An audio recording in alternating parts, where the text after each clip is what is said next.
2시간 전에 마감했지만 주말이라 늦잠 좀 자고 트레이더가 정신 차린 뒤 전하는 글로벌 마켓 리뷰 델타1입니다. 코스피가 3,300포인트를 넘겼고 글로벌 증시 변동성은 또 죽었으며 농산물은 또 빠졌습니다. 아참, 다우지수가 0.6% 오른 것 같고 뭐라 하시는 분들이 있는데 나이키가 15% 오르면서 가격 가중 방식으로 다우지수를 끌어올린 거라고 봐야 되고요. 미국 전체를 보면 그냥 변동성을 죽였다고 봐야 됩니다. 자, 그런데 코스피가 3,300포인트를 넘게 무슨 의미가 있을까요?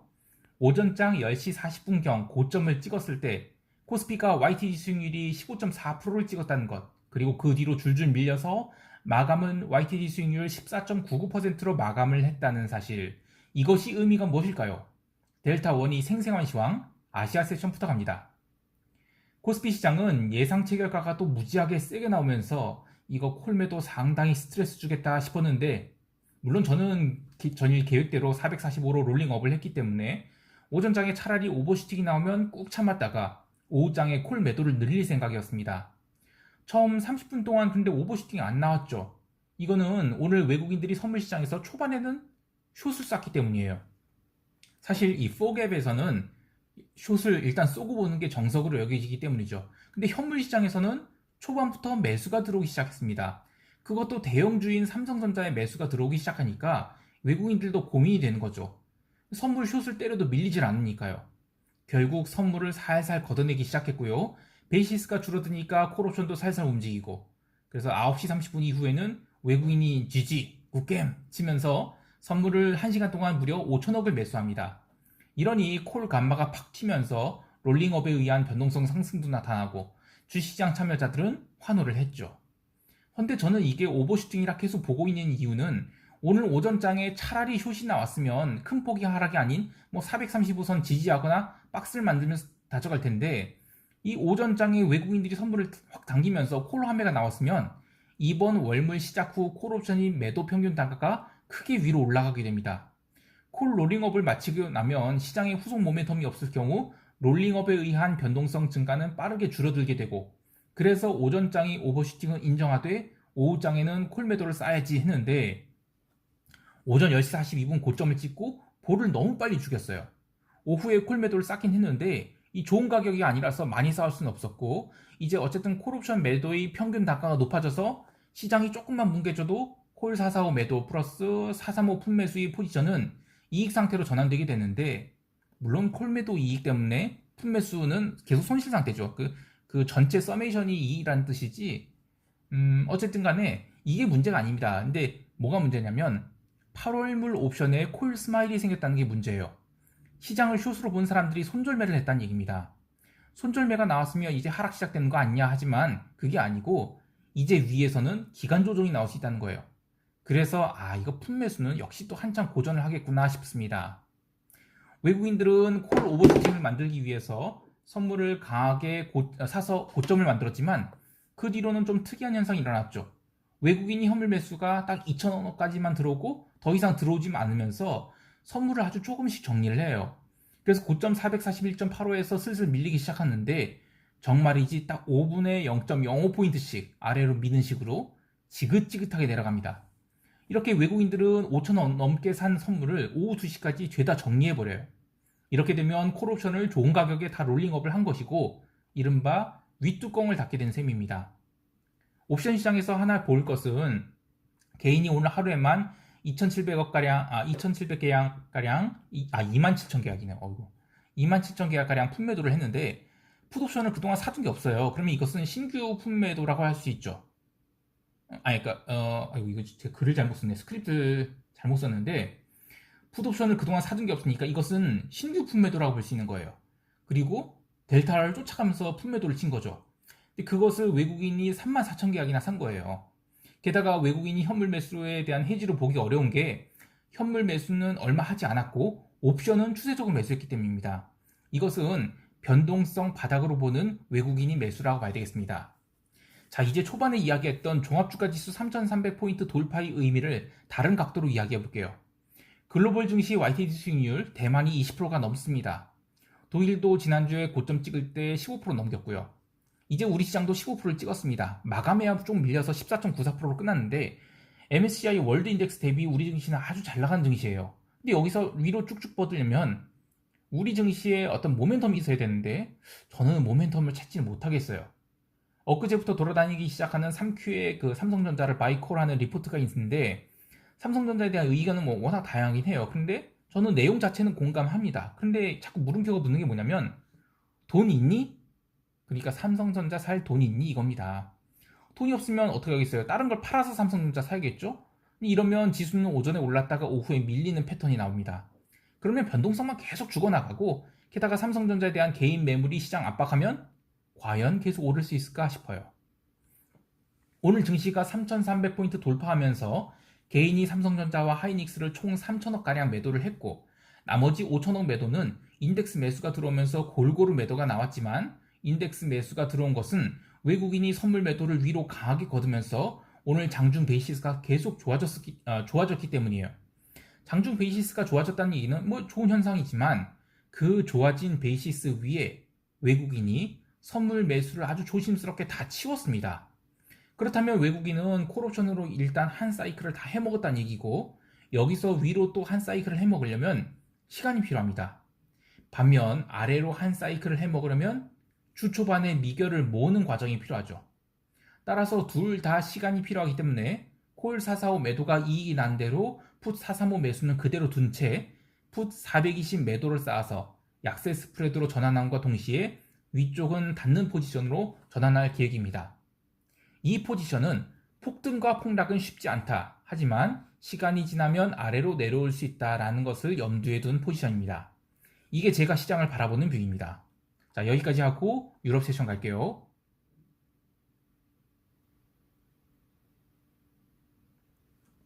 유럽 증시는 좀 의외였는데 미국 증시가 계속 회복을 하는데도 유럽 증시는 좀처럼 회복을 하지 못하고 있습니다. 그저 변동성만 죽이고 있는데요.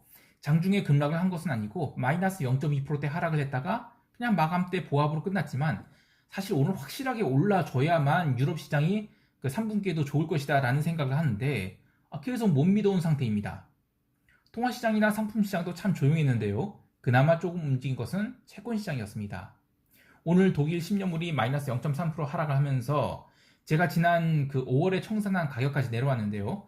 다음 주에 유로존 국채가 대량으로 발행이 예정되어 있죠. 그래서 저는 수급상으로 좀 밀린 거라 봐요. 미 국채도 주요 언론에서는 뭐 PC 물가지수 때문에 그리고 미시간대 소비자 기대지수가 컨센서스보다 약하게 나오면서 밀렸다고 하는데 글쎄 그거는 아닌 것 같은 게 이 두 지표가 시장에 바로 영향 주진 않았거든요. 그래서 그냥 저는 채권 시장은 수급 불균형에 대한 해지성 매도가 나와서 밀렸다라고 봅니다.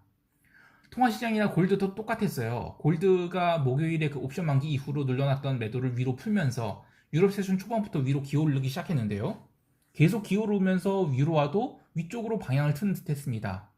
PC 물가지수 발표 이후 골드는 잠깐 1790달러 터치하기도 했는데 그때 유로화도 위로 오르면서 일종의 안도랠리를 보이려 했던 것 같아요. 근데 하지만 11시 이후 또 변동성 죽이는 매도가 나오면서 유로화 상승분 싹 반납했고 또 골드의 상승분도 싹 반납했습니다.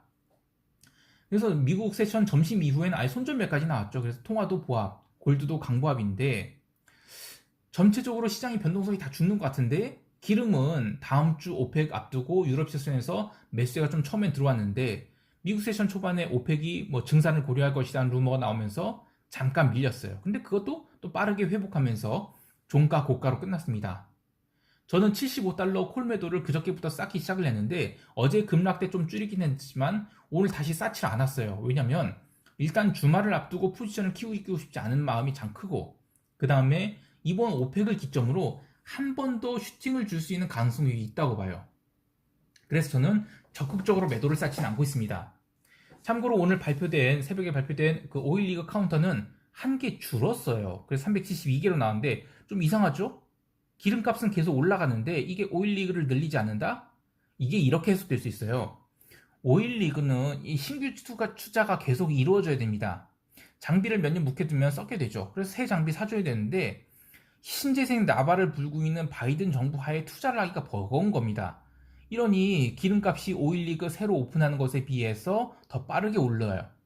즉 공급 사이드는 분명 문제가 있는 것이고 수요 사이드 회복이 되느냐 마느냐인데 드라이빙 시즌 시작됐고 팬데믹에 지친 미국인들이 어느 해보다도 더 많이 여행을 다닐 거라 보기 때문에 북미 쪽 수요 회복은 기대가 되고요.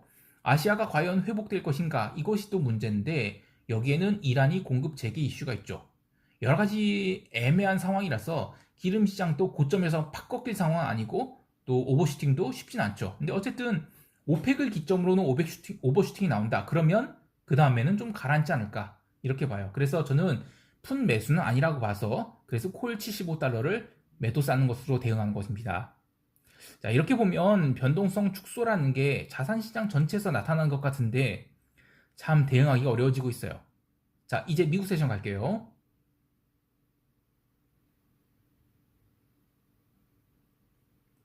미국은 프리마켓에서 나이키가 호실적을 발표하면서 15%대 상승이 나왔습니다.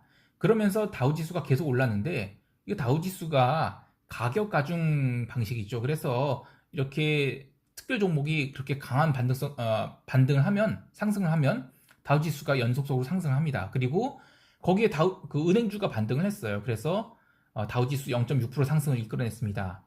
그런데 은행주 잘 뜯어보면 이 투자은행은 반등이 약했고 상업은행만 반등이 강하게 나왔어요. 이게 무슨 스트레스 테스트를 잘 통과해서 그렇다고 하는데 저는 지난번에 그 JPM이 그 다이먼 영감님이 한 말이 더 와닿아요. 그러니까 시장 변동성이 죽어서 실적이 안 나올 것이다 라는 어닝 가이던스. 자, 그런데 과연 이런 상황이 계속 지속될 수 있을까요? 물이 고요해지면 뭐 돌이라도 던져서 파도를 만들든지 외부에서 바람이 불어서 파도를 만들든지 조용해지면 또 시끄러워지는 게 금융바닥입니다. 그게 언제냐를 맞추는 게 정말 어려운 이른바 마켓 타이밍인데 쉽지 않은 싸움을 한 것이죠. 자, 다시 이야기하면 오늘 주요 기술주들은 쉬어갔습니다.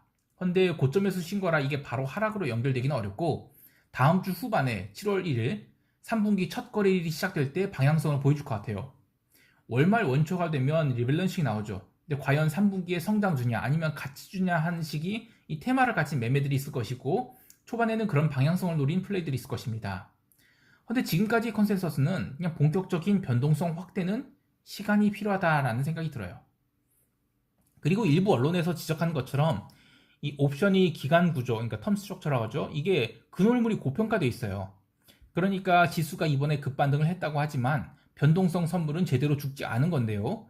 계속 변동성 선물에 대한 매수 베팅이 들어오고 있죠. 물론 이것은 해지 수요이기 때문에 지수가 여기서 폭등을 해버려도 변동성이 뜨고 또 폭락을 해도 변동성이 떠서 방향성에 대해서는 저는 중립이라고 봅니다. 그런데 그게 아니라 계속 이 구간에서 머무르게 되면 그러면 변동성 매수자들은 이른바 말라죽게 됩니다. 그런데 방향성을 위로 보기도 자신이 없고 또 아래로도 총대 메고 쏠 사람이 없으면 계속 이 자리에서 정체돼요. 물론 만에 하나 무슨 외부 악재가 나올 수 있기 때문에 저는 품 매도는 차마 못 들고 있겠고 어쩔 수 없이 콜옵션 매도만 수량 조절해서 들고 갈 수밖에 없는 겁니다.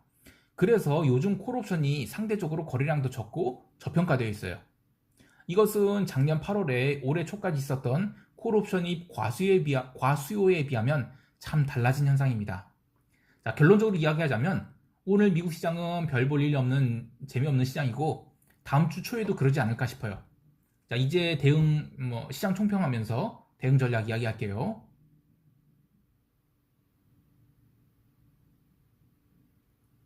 한국 시장은 다 온 것 같은데 이 품매수는 시세를 주지 않는 점진적인 조정이 예상됩니다. 반기 말이 코앞에 다가와 있는 상황이라서 묻지마 롱을 지르는 것은 무책임한 일이지만 아래쪽으로 묻지마 숏을 지르는 것도 자신이 없는 구간입니다. 변동성만 죽이면서 살살 아래로 밀리는 장세가 유력해 보이고요.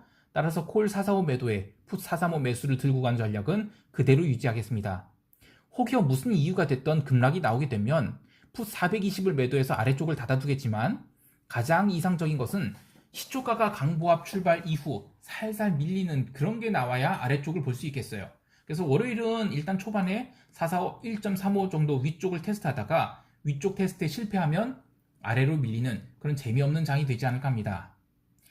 6월 반기 말이 얼마 안 남았습니다. 이 YTD 수익률을 쌓아놓은 것을 최대한 안 까먹고 싶은 마음은 단지 저만이 아니라 모든 트레이더들이 똑같을 것 같아요. 그래서 무리할 필요가 없다는 얘기죠. 해외 시장도 이번 주에 참 과하게 변동성을 죽여놨는데 다음 주 화요일이 중국 선물 옵션 만기예요. 그래서 주 초까지는 글로벌 시장 계속 재미없을 것 같습니다. 그래서 7월 1일 이후로 방향성이 나올 텐데 하반기 첫 거래일이 방향성이 아주 중요하기 때문에 거기서 나오는 흐름으로 하반기 시나리오를 짜고 그 포지션이 강화되는 방향으로 따라가는 것을 기본 전략으로 할 생각입니다. 그래서 다음 주 초반도 매매를 최대한 죽인 채 기다려 보겠습니다. 한 주가 이렇게 끝났는데요. 우선 콜매도자들을 포함해서 이 숏을 본 투자자들이 참 마음고생이 많으셨을 것 같아요. 뭐 저야 뭐 오랫동안 해왔던 일이니까 이런 일도 있고 저런 일도 있어서 이번이 4거래일 연속 갭 상승이 뭐 드문이었을 망정 피해가 크다고 할 수는 없겠지만 경험이 적은 분들은 참 많이 힘드셨을 것 같아요.